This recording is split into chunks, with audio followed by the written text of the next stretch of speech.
Hello, good afternoon, everyone. So I'm Kelly, thank you, James, and I'm a Bubble developer. I'm also a designer. I've been a designer for a long time. And I know a lot of Bubble developers, and we talk a lot about Bubble, and inevitably when they find out that I'm a designer, they say that to me. Everyone says it every time. I'm guessing probably many of you in this room have said this about yourself, even if you didn't say it out loud. It's pretty common sentiment in this community. The problem is, if you're building products for yourself or for other people, it's just a part of the job, right? Design is just there. You kind of have to do it, even if you suck at it. So today, I'm going to let you know, design's not magic. There's rules that you can follow. It's not this magical thing that you're born knowing how to do. You can learn these things, okay? Okay, so we're going to start from the end. A lot of times when people think about design, they think about putting elements onto a blank white page. Just literally someone in the lobby said this to me a second ago, right? I just can't start from a blank white page.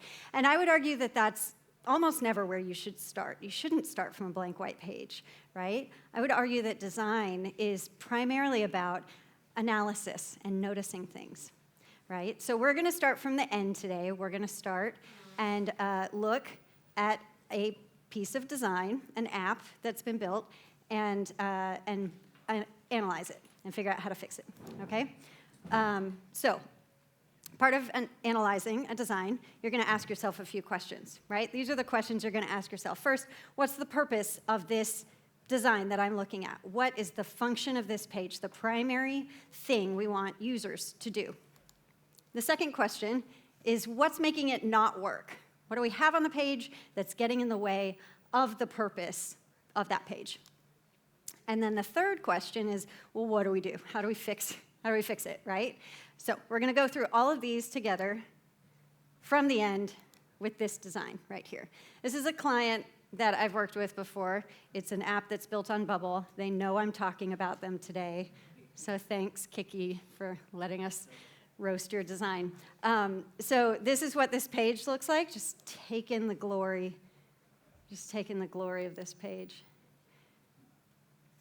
Okay, so Kicky, what Kicky is, I'll just quickly tell you, it's an app that's for visual artists. It's a platform for them to organize their business and to sell their art. So it's kind of Shopify-y, and MailChimp. It's got a lot of parts to it. But this page in particular, this is their product page. This is where an artist would put an individual piece of art that they want to sell or rent on this platform, right? There are other artists on the platform too, so each artwork page is going to have information about the artist so that you can, in case they find it in the bigger gallery with all the artists. Okay, so that's the page. Now, I am not here to shame anyone. There were at least 5 developers that touched this page at some point. I don't think any of them were designers. They had a job. Their job was to make this page functional, that you could buy the art. And they did the job. That worked.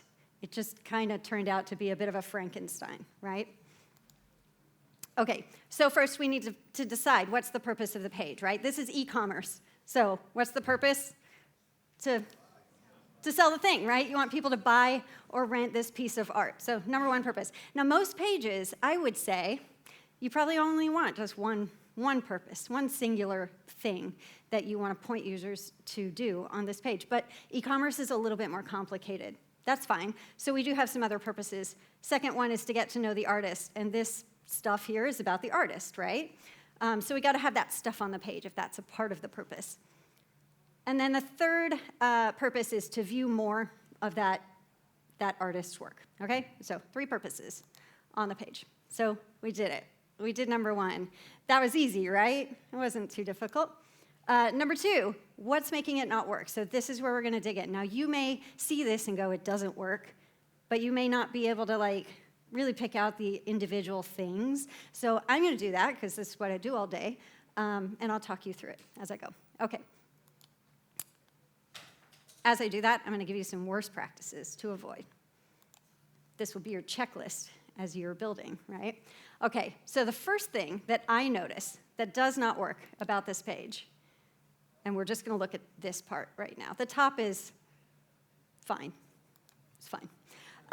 is we have just a lot of clutter. There's still so much stuff on this page, right?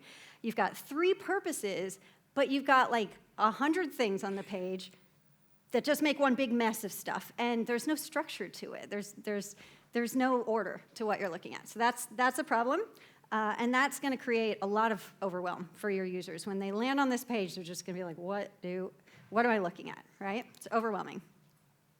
Number 2. Thing that I notice on this page is some wonky ass spacing. There's so much weird stuff going on here.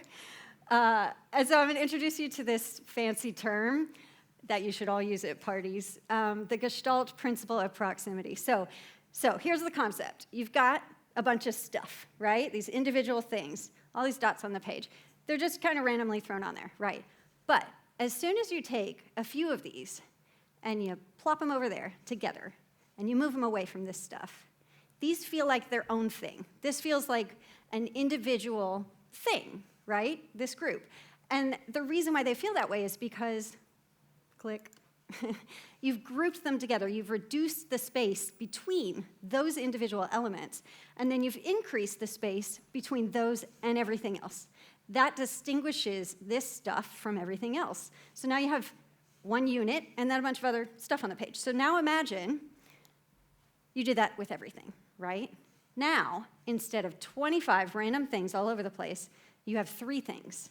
And that's all your brain has to process, is 3 things instead of 25, right? So that is just a core thing that you should think about as you're building, right? How do we reduce the amount of brain processing that your users have to do? Okay, so instead of this, we have this. I already said that. Let's keep going. Wonky spacing. So here's what I notice in terms of that Gestalt principle of proximity. This stuff, that goes together, but it's so spaced out. There's like all this weird empty space here that makes it feel like those are separate things. Same thing here, right? These are your buy buttons. Those are really important. We want users to see them and understand what they are in a page like this. Then this stuff, this all goes together too, but it's just like so spaced out, right? But then on the flip side, you got this stuff.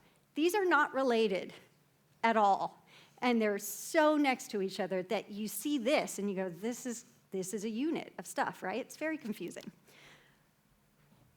So what you've got is you have too little space in between related things, and you have too much space between, or too little space between unrelated things, too much space between related things, and then you just have a lot of like crowding in general. Things are very close together.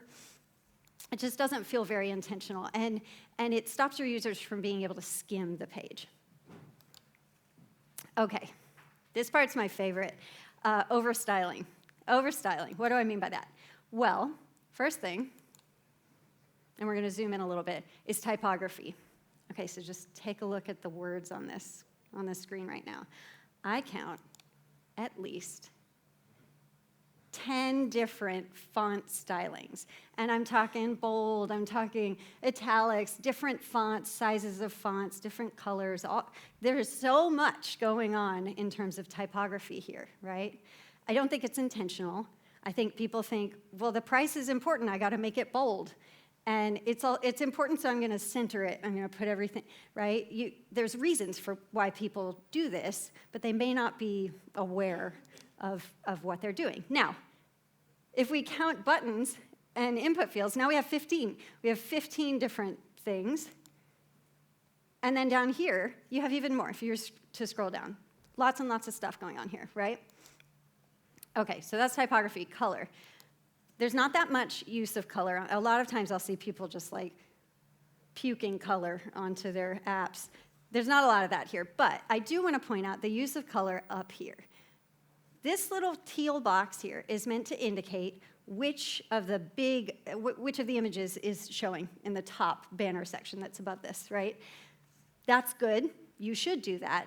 But when you use color, color draws people's eyeballs to that thing, right? So you want to use it for only important things, and I would argue this is maybe the least important thing on this page, and that's the only place that they've used color, right? So that's a problem. It's not a huge problem. I'm not mad about it, but it is something that you don't want to do. You've also got this random blue, which is the default bubble link color.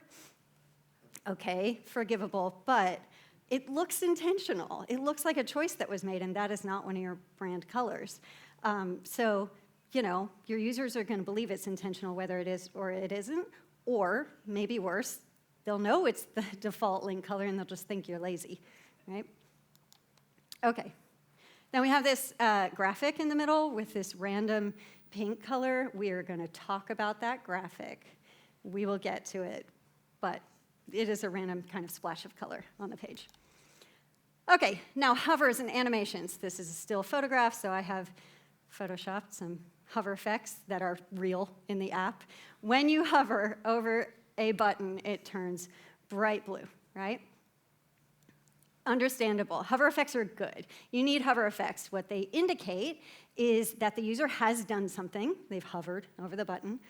And that they can do something. You can click on the button, right? That's the function of a hover effect. The function of a hover effect is not to infuse personality into your app. It should be very subtle. It should not turn colors like this. Same thing with input fields. We're doing the same thing. A very subtle darkening of the outline. That's a reasonable input focus effect. Okay, down here, you can't see it, but there's this intense shadow when you hover over. There's a lot of intensity in their hover effects, okay? Okay, graphic elements. This guy here. So in my conversations with the founder about this element, the purpose of it was to fill empty space. Now, this page has a lot of stuff on it, so this wasn't supposed to be on this page, but it's in the screenshot, so we're going to talk about it. People are really, really afraid of empty space on the page. They're afraid of these, big white areas that don't have any stuff in them, and so they will just put things there, like a random element, and it almost never works. I don't think I've ever seen it work in an app. And if you look at apps that you use every day that you haven't built yourself, you are not going to see graphic elements in the background of a page. You're just not going to see it. So resist the urge. And if you feel the urge, you can call me. I'll talk you down. All of this stuff, all combined, it just ends up being really distracting from the purpose of the page, which is to buy the art, right? So we don't want to distract our users. We want to get them right to the point. Okay, and then the final thing that I notice here is just a lot of inconsistency. We've already talked about color, typography, spacing, but what we haven't talked about is alignment. Look at this. Look at this line right here. Oh my God, it just makes me so sad. We can't have this in the app. Well, and I'm going to show you how to fix it, but just take it in. Yeah, so anyway, there's a lot of chaos on this page, and that's what inconsistency breeds. Okay, so we got one, we got two. Now it's time to figure out how to fix it. Okay, so this is how are we going to use design to fulfill the purpose of the page, right? How are we going to adjust these things with these simple concepts? So we have our worst practices, right? Visual clutter, wonky spacing, overstyling, inconsistency. Now I'm going to give you some best practices. I'm just going to give them to you right now, and then we'll talk about them. First, to combat visual clutter, we're going to group things. We're going to prioritize them. To combat wonky spacing, we're going to be intentional about our spacing. And then I'm going to tell you firmly, stop trying to be creative. Design's not about creativity. And then for inconsistency, that was going to be create rules. I don't know where that went. Create some rules. Okay, so for grouping and prioritizing your design, your page, we need to create some distinct groupings of elements. You remember this, right? That's what we're going to do right now. Okay, so we're going to start from the most important thing on the page, which is the buy section, right? Our buy buttons. That stuff right here, this stuff in pink, we're going to group and prioritize these. Now, the secondary purpose of the page is this artist stuff. That's the purple stuff, right? So this is number one, that's number two. Then we have some other things. Some of them are important, some of them aren't. This guy over here, it's the email sign-up list. Okay, it should be on the page, but it should be very much deprioritized. Then we have this stuff. This is sort of like your terms for renting are, you do have to have it on the page, which I just hate so much. But we're going to keep it there. And again, we're going to deprioritize it. And then this stuff, this is dead. We don't need it. It doesn't work. We're killing it from the page. So that's gone.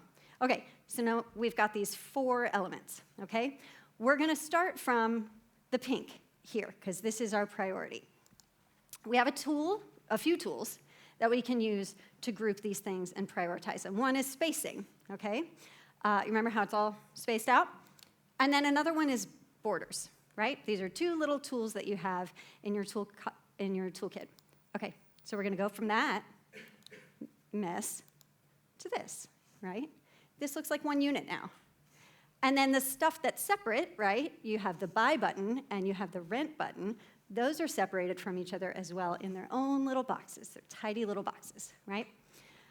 All right, let's look at our artist stuff. We have another tool for this, and this is going to be a background. We're going to give it a background. Put it in its own little box, put a background behind it. We're going to go from this to this, right? Now it looks like a distinct thing.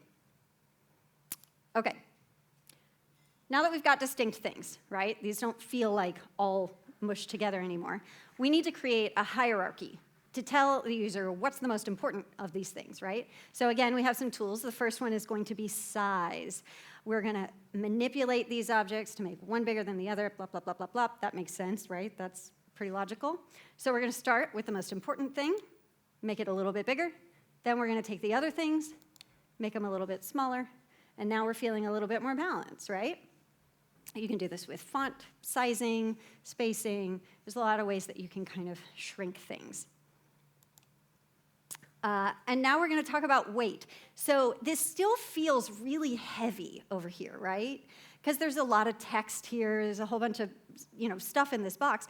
So we want to kind of lessen the impact of this thing because we want people to go to that thing. This should be passive, right?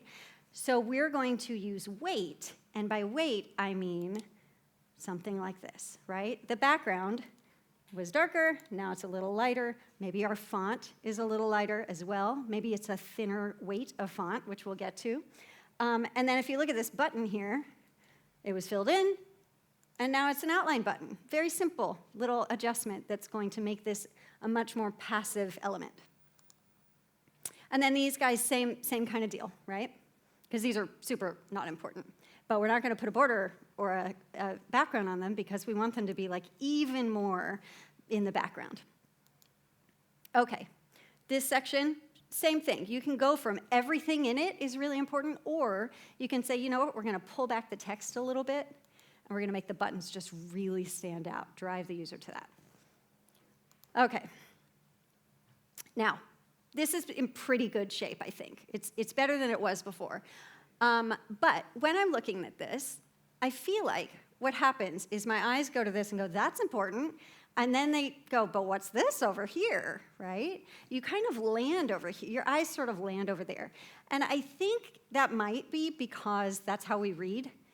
We read from left to right. So we're always kind of like looking to go to the right. I don't know if that's science. Maybe it is, but I believe it. So we're going to take this guy, and we're going to swap it. We're going to move it over here. We're just going to see how that works. And I feel like it works pretty well. It works pretty well. This stuff is important, right? We're not trying to dump it. We're not trying to hide it. We want people to see it, but then we want them to get to the real stuff. Notice that, get to this, right? Okay, so shall we see how this actually looks on the page? Here we go. Okay, so we went from this to this. I'm not going to say it's genius, right? I'm not going to be like, this is the greatest design in the world, look at what I did, right? But it sure is a lot more digestible than what we had, right? Just using some simple tools. Okay. All right, so we did group and prioritize. Intentional spacing. All right, this one is easy, or it's maybe not easy, but it's simple. It is a simple concept, which is basically just like, you guys need more space. People are so afraid of space on the page. I don't know what that psychology is, but man, people are scared to put space on a page. And so they put everything as close together, I think because they want people to see it all, like make sure they see it, right? You can stop doing that. You need a little bit more space. You need some breathing room, right? So zooming in on the new version of this, here's where you need space, between major sections. Big chunk of space between major sections on the page, right? Then you also, oops, that one too. You also need middle chunks of space between the sections within the sections, right? And now you have these guys here. You need padding. People forget about padding. Everything's all close to the edge, right? Now, when I talk to designers, they're like, or non-designers, they're like, but how much, right? How much space? What are the rules here? There aren't rules. There's no rules here, but this is my general number system, right? 120 pixels between major sections, and then these are nice round numbers. 60 pixels between middle sections, and then 20 pixels of padding, right? Again, it's not, so they're not going to like teach you that in design school. These are the numbers, right? But these are good, solid, round numbers that you can easily remember. Put them on a sticky pad next to your desk. Use these numbers when you build. Okay, intentional spacing is done. Now we're going to talk about not getting creative, which is my favorite topic when it comes to design. Oh man, just stop trying to be creative. It's just not worth it. It's so much energy. It makes your brain hurt. You feel bad about yourself. Just keep it simple, man. This is not what design is about. Okay, so specifically what I mean by don't get creative is color. Everyone's so confused about color. They're like, what colors do I use? How do I use them, right? Well, here's my answer. Just pick one color. You only need one color. You only need one color. And I promise you that's true because look, Twitter has one color. This is Figma. There is one color on this screen. This is Airbnb. That's one color that they use. These are billion-dollar companies, and they only need one color. You do not need more than one color, okay? Okay. All right, now, sometimes you do need to highlight something. Oh, wait. Nope, I almost skipped something. Use it sparingly. This is really important. When you use your color, the way that you use your color is you only use it on the most important thing on the page, okay? Don't just plop it somewhere. We need it on this button right here, which is behind the chair, but there's a big orange button there, and it says reserve, because that is what Airbnb wants you to do on this page, reserve this cool little house. The second thing that they want you to do is maybe look for other houses that you might want to rent also. That's ultimately leading you back to the reserve button, right? So they put a little color up there. And then, you know, if you have some notifications, it's important that you see them. They use it up there. And of course their logo, but that doesn't count, right? So those are the only places that you should use color. That's the rule. Don't break it. But sometimes you need to highlight something that isn't the most important thing, right? How do you do that? Well, you use a lighter version of the color, right? This is the most important thing, the post button. But this stuff, I do need to see. I'm on my notifications page, so I'm going to use a lighter version of that same exact color, and that's it. That's my secondary color, right? So how do you do that? Well, you grab your color picker, whatever platform you're using, and you just go to the left. That's it. And you just pick some of those colors. So now here's your color palette, primary, lighter ones, right? Now you need some darker ones, just go down. There you go. Here's your color palette. So easy, right? Just stick with this, you guys. This, by the way, that's your button hover color. If this is your button, well, not that one, this one, right? You can just use like a titch darker, 5 minutes, okay. You do also need a neutral. A neutral is important. Neutral is going to be on the left here. Just grab some grays, okay? This is your text. And then you have a little bit lighter neutral for helper text, okay? All right. No color is also fine. Look, billions of dollars went into this design. There's no color. You don't need color. Stop stressing about it. All right, typography. Guess what? One font is enough. This is Twitter, one font. ChatGPT, one font. Airbnb, one font. Now, you're looking at this and you're going, but these are different, right? They look different. Yes, they're different, but it's the same font. I swear, it's just treated differently. A little bit lighter color, a little bit heavier weight. So you're going to get one font, and you're going to pick a font that has various weights so that you can execute this. Here's what I mean. You go to Google Fonts. Just use Google Fonts. Don't try installing stuff. It's not worth it. Go to Google Fonts. Look at your fonts. Look, you see it says 12 styles? That means this. That's what you get with a font with multiple weights. And what that means is I can use a light font for my body copy. I can use a heavy font for my headings, and it always looks nice. They always go together. You never have to think about font pairing. And you want a sans serif font. So sans means without. If you're French, it's sans. A serif is these little flaggy feet things. This is a serif font. This is a sans serif font. This is what companies use these days because it looks modern, I guess. This looks old. It just does. However that works. That looks old. This looks modern. You want a sans serif font, right? All these sans serif fonts. Trust me? Yes. Okay. This is my number one rule with fonts. Do not try to be cute. Don't try to be interesting. Don't try to be fun. Do not pick one of these fonts, okay? Just stop. Just stop. Curls is not your friend. And I say this with the humility of someone who has designed things. This is all caps curls. This is the first thing I ever designed. So, we all do it, right? But I'm just trying to save you from the embarrassment of what people will think when you publish your app with curls.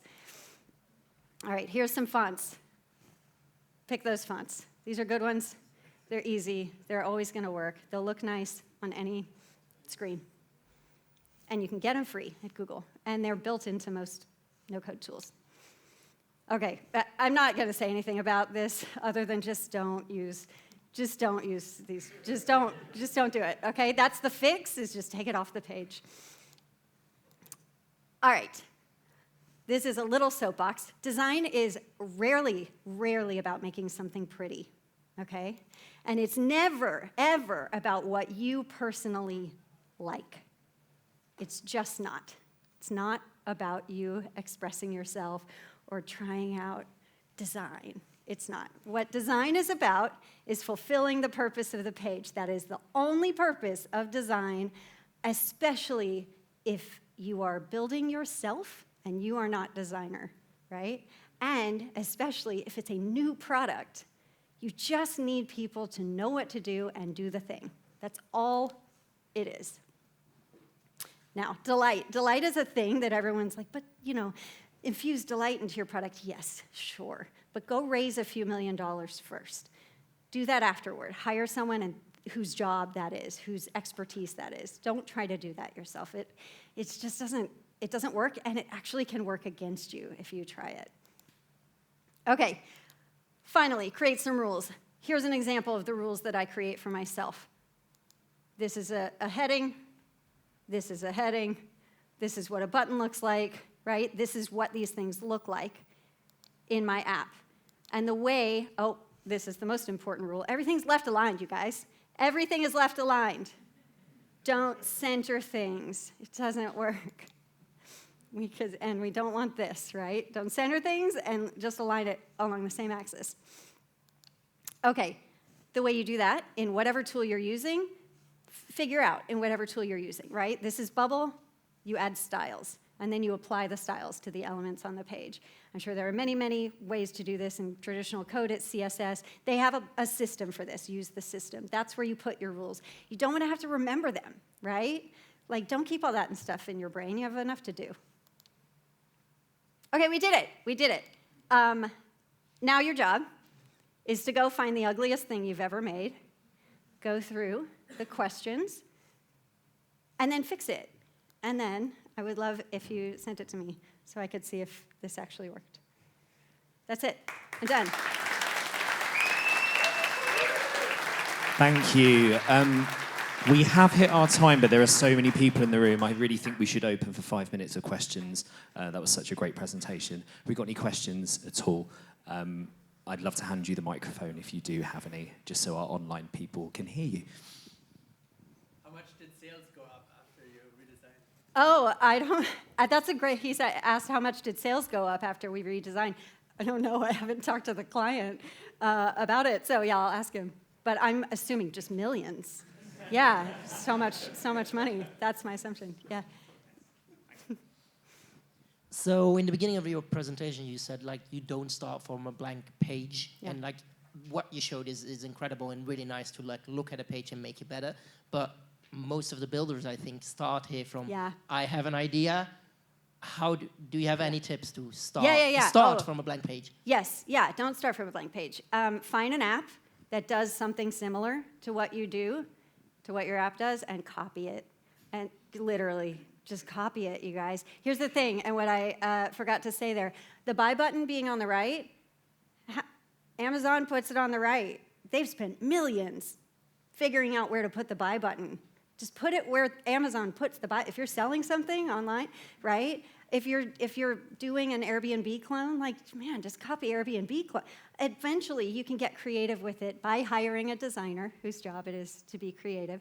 But in the beginning, literally just need it to be functional and for people to know what to do, right? So yeah, you should copy. That's my tip.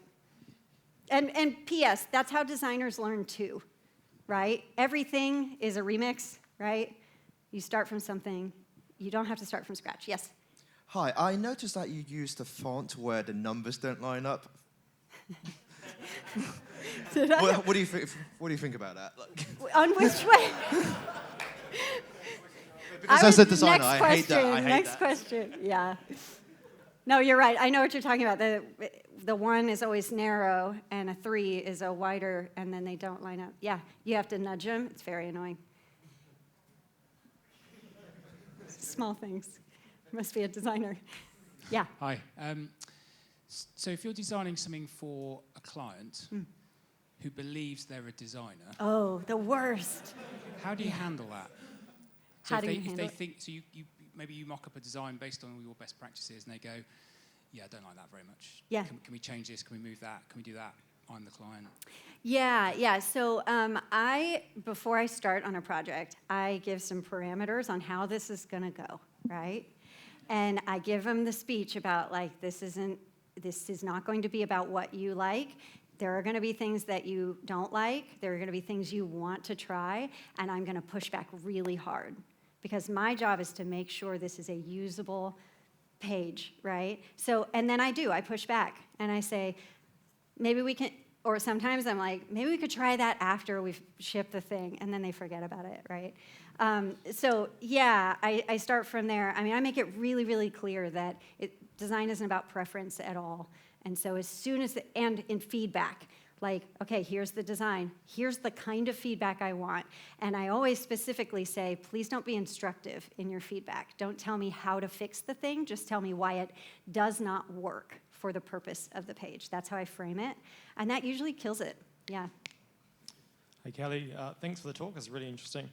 So my question is, to what extent do you think that granular customization within the NoCode tool, do you think that helps or hinders the design process? Granular customization, can you give me an example? So, for instance, like if you can change the typography, the layout, the border stroke, the color, position of almost everything, do you think that for non-designers that's useful, or do you think that's... No, it's terrible. Do you work for Glide? I do, sorry. Yeah, okay, I got you. Yeah. Sorry, that's leading. So I refer people to Glide software, these tools that are really defined, and they have very clear modules that you can, components that you can plug in. I tell people all the time to use those tools because you can't fuck it up, right? It's so easy to make a beautiful app, right? But for me, I don't use those because I want a lot of control over the granular stuff. It would drive me crazy. I really appreciate Glide a lot. It's a great tool, but it would drive me crazy to build in it. I want to start from scratch. I do, right? But yeah, it's just much, much harder. So I think I think it's a shame for tools like Bubble that they don't have a really good way to sort of build modularly like that, and so you end up with a lot of crazy looking stuff out there. Yeah, I don't know what to say beyond, like, if you need a really robust tool, you probably also need a designer at some point in there. Yeah. Yeah. And just for time, if there's one more question. If not, we will give a big round of applause. We'll go for one more question. Thank you. I wasn't going to ask it, but I'll ask it anyway. But favourite design hero, if you could sit down and have a long, lazy Polishare. lunch. Yeah, Polishare. Polishare, very good. Polishare. She's incredible. Yeah. Yeah. That was such a great session. Can we have a big round of applause for Kelly, please?